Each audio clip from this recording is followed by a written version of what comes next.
Bună tuturor, eu sunt Optimus Luca. Azi vă arăt pe Optimus Prime Construct Bots din Transformers 4. Nu pot să vi le arăt foarte bine pentru că e prea mare. Vedeți, am făcut modificări. Acolo sunt 3 piese care nu mai ne-a trebuit. Pumnii sunt modificați, picioarele sunt modificate, dar nu contează. Asta e fața robotului. Știi, spatele robotului. Vedeți? Vine cu o sabie și cu un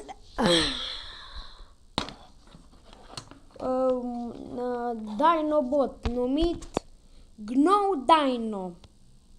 Gnou Dino. Ce mai înseamnă și Gnou Dino? Bine. Revin imediat după ce îl transform pe Optimus Prime. Bine, am revenit complet în camion. Știți ceva? Nu o să-l ansamblăm pe Gnou Dino pe Optimus, fiindcă o să dureze iar să fac pauză și cu editare și da, nu vreau. Hai să vedem cum arată Optimus. Da, arată șmecher, dar culorile sunt proaste.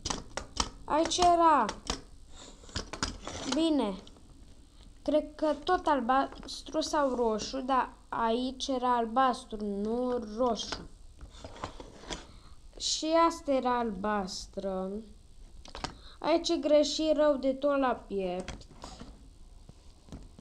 Și astea, mâinile, apropo, sunt greșite, erau roșu pe aici.